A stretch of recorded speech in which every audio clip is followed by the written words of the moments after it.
Hello everyone, आज हम करेंगे क्लास 9 की मैथ्स की आपकी जो न्यू बुक आई है उसका chapter number 3 the world of numbers. इससे पहले हम इसके 2 चैप्टर कंप्लीट कर चुके हैं। लिंक आपको डिस्क्रिप्शन बॉक्स में मिल जाएगा, वहां से जाके आप चेकआउट कर सकते हैं। आज हम इसका 3rd चैप्टर शुरू करेंगे। कुछ नंबर्स के बारे में यहाँ पे इंफॉर्मेशन गिवन हुई है।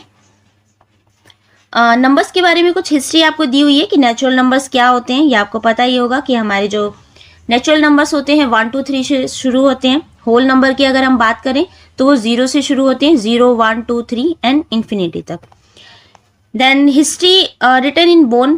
पहले हमारी हिस्ट्री में क्या होता था, जब नंबर का इन्वेंशन नहीं हुआ था, हमें नंबर्स के बारे में या काउंटिंग के बारे में नहीं पता था, तो हिस्ट्री में जैसे बोन जो होती है ना, जानवरों की जो बड़ी बड़ी हड्डियां होती थी, उस पर कुछ इस तरीके के टैली मार्क लगाए जाते थे चीज़ों को काउंट करने के लिए। तो वो हड्डी मिली है, जैसे सबसे पहले साउथ अफ्रीका में मिली है। तो ये हिस्ट्री आप खुद रीड कर लेंगे, मैं थोड़ा आपको जनरल बता देती हूँ। एक बोन यहाँ पे मिली है, इसको नाम दिया है इशांगो बोन, जो आप नीचे देख सकते हैं। इसमें खास क्या है कि इसमें जो नंबर्स मिले हैं, टैली मार्क्स, नंबर्स तो थे ही नहीं, जो टैली मार्क्स मिले हैं जब उन्हें हमने काउंट किया तो सारे प्राइम नंबर मिले हैं। प्राइम नंबर्स क्या होते हैं? प्राइम नंबर्स वो नंबर्स होते हैं जो केवल 1 की टेबल में आते हैं और अपनी टेबल में आते हैं, और किसी के टेबल में नंबर नहीं आते हैं। तो इस वाली जो बोन है, जिसे शांगो बोन नाम दिया है, इस पे जैसे हमने जब ये टैली मार्क मिले, इसको काउंट करा तो एक में थे 11 13 17 19, ये सारे प्राइम नंबर हमें देखने को मिले। अब हम बात करेंगे अगर हिस्ट्री इंडियन कॉन्टेक्स्ट में, कि हमारे भारत की कॉन्टेक्स्ट में हिस्ट्री हम किस तरीके से मैथमेटिक्स का यूज़ करते थे। तो वेदास की जो हमारे रिंग वेदा थे, उसमें भी 10 की पावर 5 या 50 51 53 इस तरीके की जो नंबरिंग है वो मिली है। आप इसको पूरा पढ़ेंगे।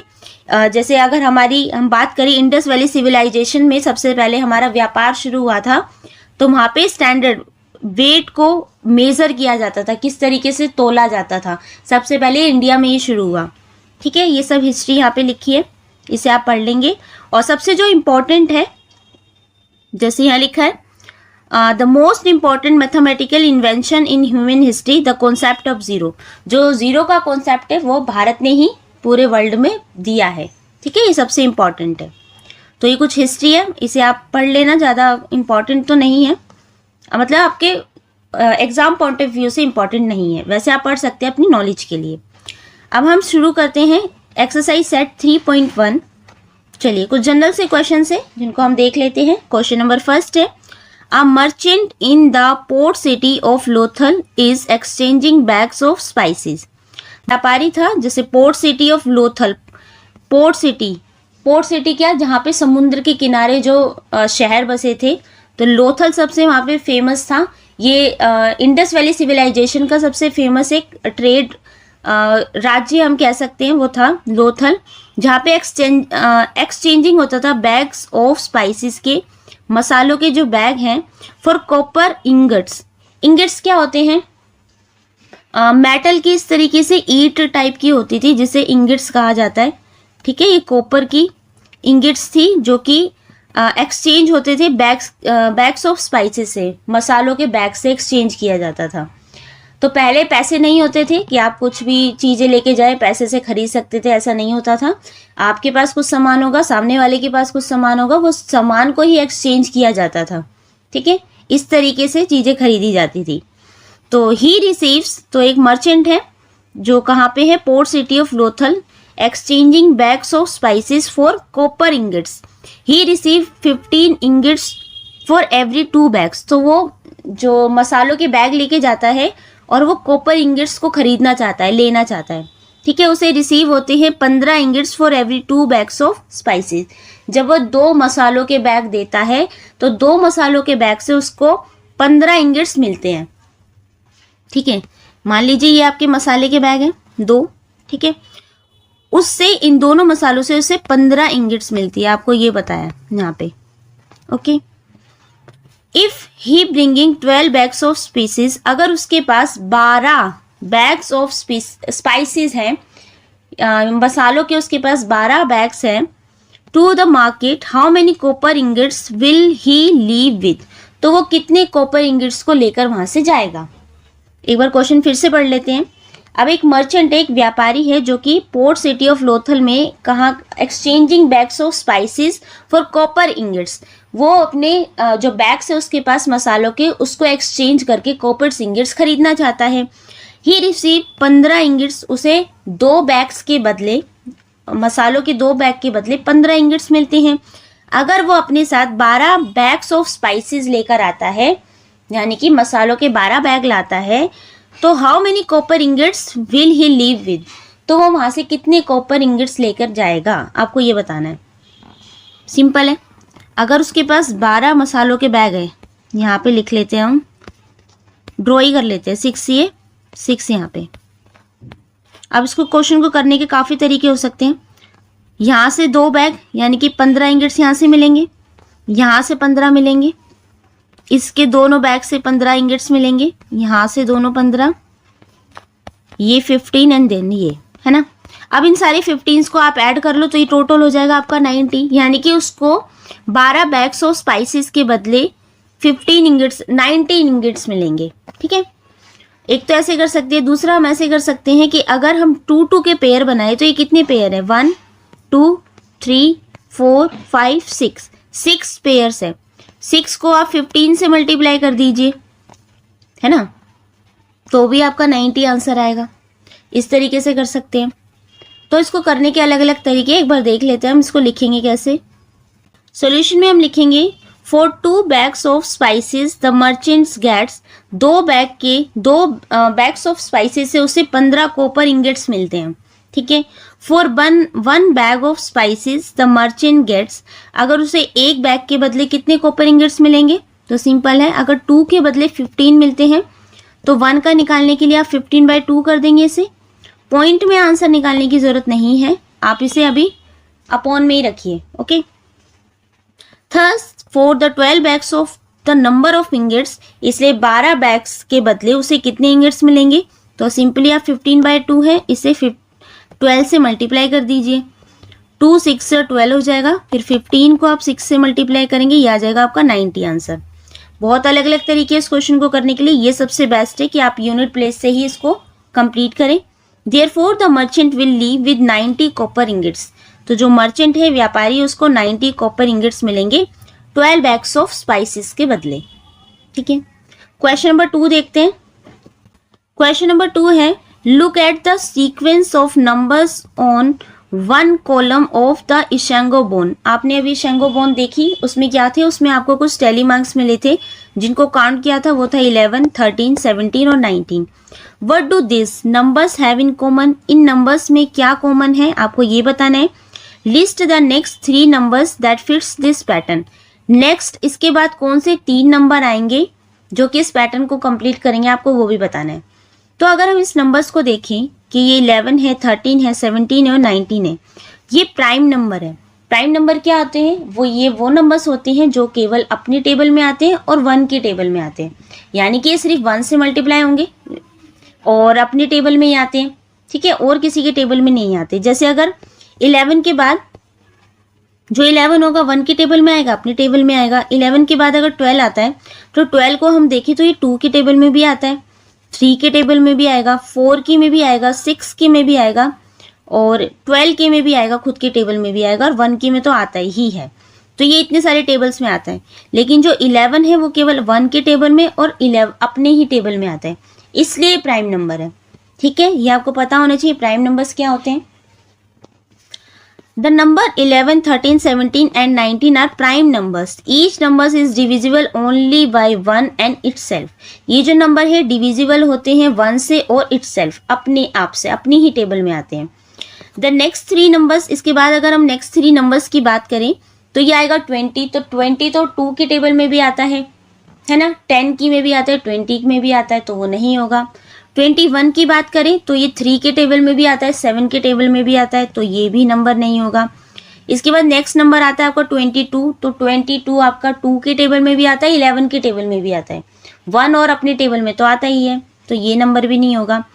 नेक्स्ट नंबर पे हम आते हैं, ये है 23 केवल 1 की टेबल में आता है और अपनी ही टेबल में आता है। आप देखेंगे और किसी के टेबल में 23 नहीं आता, इसलिए हमारा 19 के बाद नेक्स्ट प्राइम नंबर होगा 23।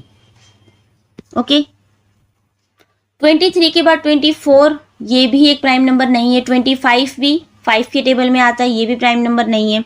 तो 23 के बाद नेक्स्ट प्राइम नंबर हमारा 29 होगा, और 29 के बाद नेक्स्ट प्राइम नंबर हमारा 31 होगा। तो इसलिए आपसे नेक्स्ट 3 नंबर्स ही पूछे थे जो इस पैटर्न में कंप्लीट होते हैं। तो 19 के बाद आपका जो नेक्स्ट 3 नंबर्स होंगे वो होंगे 23, 29 एंड 31। ओके, चलिए क्वेश्चन नंबर 3 देखते हैं। क्वेश्चन नंबर 3 है, we know that natural numbers are closed under addition, the sum of any two natural number is always a natural number. Natural numbers क्या होते हैं? नेचुरल नंबर आपके शुरू होते हैं 1, 2, 3, 4, 5, 6, 7, 8, 9, 10 इन्फिनिटी तक, ये आपके नेचुरल नंबर्स होते हैं। अब कुछ बच्चे कंफ्यूज हो जाते हैं नेचुरल नंबर्स में और होल नंबर्स में। तो जो होल नंबर्स होते हैं आगे उनके 0 लग जाता है, वो 0 से शुरू होते हैं, 0, 1, 2, 3, बाकी सेम ही होते हैं पीछे इन्फिनिटी तक। और नेचुरल नंबर 1 से शुरू होते हैं, ये आपको थोड़ा सा डिफरेंस ध्यान रखना है। आपसे यह बोला है अगर आप 2 नेचुरल नंबर लेते हैं, मान लीजिए कोई सा भी नंबर ले लेते हैं, 2 ले लिया मैंने, 5 और 3 ले लिया। अगर आप 2 नेचुरल नंबर्स को ऐड करते हैं, इनका एडिशन हमेशा एक नेचुरल नंबर होगा। ये बात बिल्कुल करेक्ट है कि आप कभी भी 2 नंबर्स लोगे, उनका जो सम होगा वो हमेशा एक नेचुरल नंबर ही आएगा। ये बात बिल्कुल ठीक है, ये जो यहाँ लिखी हुई है। Are they closed under subtraction, तो ये क्लोज्ड वो होते हैं, क्लोज नेचुरल नंबर्स होते हैं, ठीक है। तो क्या अगर हम इन्हें सब्सट्रैक्ट करें तो क्या ये भी क्लोज नेचुरल नंबर होंगे? तो ये क्लोज नेचुरल नंबर नहीं होंगे अगर हम इन्हें सब्सट्रैक्ट करें। क्यों? मान लीजिए अगर 2 में से मैं 3 माइनस करूँ तो आंसर -1 होगा। तो नेचुरल नंबर कभी भी -1 में नहीं जाते हैं, ठीक है, ये तो इंटीजर्स में चले जाते हैं। तो इसलिए ये क्लोज नेचुरल नंबर ये नहीं आएगा अगर आप इसे सब्ट्रैक्ट करते हैं, में चले जाते हैं, इसलिए सब्सट्रैक्शन को हम क्लोज नेचुरल नंबर नहीं कहेंगे। Provide a couple of examples to justify your answer, अपने आंसर को जस्टिफाई करने के लिए आपको एग्जाम्पल्स भी यहाँ पे देने हैं। तो सॉल्यूशन में हम लिखेंगे natural numbers are not close under subtraction. तो नेचुरल नंबर्स होते हैं वो क्लोज अंडर सब्सट्रैक्शन नहीं होते, मतलब क्लोज नेचुरल नंबर्स नहीं होते हैं जब आप उन्हें सब्सट्रैक्ट करें, माइनस करें। जस्टिफिकेशन की हम लिखेंगे जैसे 5 - 3 अगर हम करें तो 2 होता है, which is a natural number. अगर प्लस का 2 आया तो वो नेचुरल नंबर बन गया। लेकिन अगर एक बड़े नंबर में से आप छोटे नंबर को माइनस करेंगे तो ये -2 हो जाएगा, which is not a natural number. अगर नंबर माइनस में जा रहे हैं या अपॉन में जा रहे हैं, डिवाइड में जा रहे हैं, तो वो इंटीजर्स में चले जाएंगे, इसलिए वो नेचुरल नंबर आपके नहीं होंगे। ओके, तो हम इसे क्लोज नेचुरल नंबर नहीं कहेंगे। सब्सट्रैक्शन के मामले में, एडिशन के मामले में तो हम कह सकते हैं तो एक 2 नंबर्स को आप ऐड करेंगे तो प्लस का ही आएगा, तो वो तो नेचुरल नंबर है। लेकिन सब्सट्रैक्ट में वो डिजिट माइनस की भी आ सकती है। Since the subtraction of 2 natural number does not always result a natural number, इसलिए अब जब आप 2 नेचुरल नंबर्स को सब्सट्रैक्ट करते हैं, माइनस करते हैं, तो रिजल्ट हमेशा एक नेचुरल नंबर नहीं आता है। Natural number are not close under subtraction, natural number not close under subtraction, minus अगर आप करते हैं तो वो नेचुरल नंबर नहीं बनेगा, ठीक है। यही आपको यहाँ पे लिखना भी है। और आंसर को जस्टिफाई करने के लिए आप एग्जाम्पल ये दे सकते हैं, अपनी मर्जी से कोई सा भी एग्जाम्पल यहाँ पे लिख सकते हैं। नेक्स्ट क्वेश्चन देखते हैं, क्वेश्चन नंबर 4 है, An ancient Indian used the joints of their fingers to count. Ancient India में जैसे आपका हाथ है, फिंगर है, उसमें जो ये लाइंस होती हैं, जैसे ये आपकी फिंगर्स हैं, फिंगर्स के यहाँ पे 3 लाइंस होती हैं, ये जो जॉइंट्स होते हैं। तो एंशियंट इंडिया में इन जॉइंट्स का यूज़ किया जाता था काउंट करने के लिए, ठीक है, 3। तो वही यहाँ लिखा है, ancient Indian use to joints of their fingers to count करने के लिए इन जॉइंट्स को, फिंगर की जॉइंट्स का यूज़ किया जाता था। आप प्रैक्टिस स्टिल सिंस टुडे, और आज भी इसकी प्रैक्टिस की जाती है। आज भी अगर हम कुछ देखें अपनी मम्मी पापा को या आप खुद भी काउंट करने के लिए इन फिंगर्स का यूज़ करते हैं 1 2 3 करके। ईच फिंगर्स हैज़ 3 जॉइंट्स, हर फिंगर्स में 3 जॉइंट्स होते हैं, है ना। And the thumb is use to count them, और जो थंब होता है उसके जो जॉइंट्स होते हैं उनको हम काउंट नहीं करते, जो थंब होता है उससे तो हम इनको काउंट करते हैं, थंब से। थंब एक पॉइंटर की तरह हम यहाँ पे यूज करते हैं, है ना। How many can you count on 1 hand, अब आपको बताना है इसमें कितने जॉइंट्स हैं, आप कितनी काउंटिंग इनसे कर सकते हैं। How does this relate to the ancient base 12 counting system, और ये कैसे जो रिलेट करता है एंशिएंट बेस 12 काउंटिंग सिस्टम से, आपको ये भी बताना है। अब 12 काउंटिंग सिस्टम से ये इसलिए रिलेट भी करता होगा क्योंकि अगर आप इन सारे जॉइंट्स को काउंट करें 1 2 3 4 5 6 7 8 9 10 11 12, तो ये टोटल जो जॉइंट्स है 12 हो जाते हैं। सिर्फ फिंगर्स की बात करी है, जो थंब होता है वो तो उससे तो हम काउंट करते हैं, थंब लगा के तो आप काउंट करते हैं, है ना। तो सॉल्यूशन में आप लिखेंगे ईच हैंड्स 4 फिंगर्स, हमारे हाथ में 4 फिंगर्स हैं, एक तो थंब है, excluding the thumb, and each finger has 3 joint, और हर फिंगर्स में 3 जॉइंट है जिसे हम काउंट करते हैं। सो टोटल जॉइंट्स होंगे 4 × 3, क्योंकि 4 फिंगर्स है 3 जॉइंट्स है, ये हो गए आपके total 12। We can count up to 12 on one hand, हम एक हाथ में 12 की काउंटिंग कंप्लीट कर सकते हैं, 12 नंबर्स की। Since counting on one hand gives 12, this method naturally leads to counting in groups of 12, hence it is related to the base 12 system used in ancient time। इसलिए ये जो नाम दिया गया है ना 12 काउंटिंग सिस्टम, ये फिंगर्स के मेथड्स का ही यूज़ करके दिया गया है कि हम किस तरीके से एक ग्रुप ऑफ, हमें 12 का ग्रुप मिल जाता है अपने फिंगर्स में जिसे हम आसानी से काउंट कर सकते हैं, और थंब का यूज़ करते हैं एज ए पॉइंटर, उसी से तो हम काउंट करते हैं। तो यहाँ पे वही लिखा है, तो आप इस तरीके से इस आंसर को यहाँ पे लिख सकते हैं। तो ये आपके एक्सरसाइज सेट 3.1 में 4 क्वेश्चंस यहाँ पे दिए हुए थे आपको, ठीक है जी। ये जनरल से क्वेश्चन थे, जरूरी नहीं आपके एग्जाम में भी पूछे जाएं। थोड़ी सी नॉलेज थी कि आपको होल नंबर पता होने चाहिए, प्राइम नंबर्स क्या होते हैं और नेचुरल नंबर्स क्या होते हैं, मेन तो आपका यही था इसमें। तो इस वीडियो में हम 3.1 तक सेट करेंगे, नेक्स्ट वीडियो में हम इसके एक्सरसाइज सेट 3.2 शुरू करेंगे। होप आपको अच्छे से समझ में आया होगा। यहाँ तक कोई भी डाउट है तो आप कमेंट करके पूछ सकते हैं। Thank you so much for watching.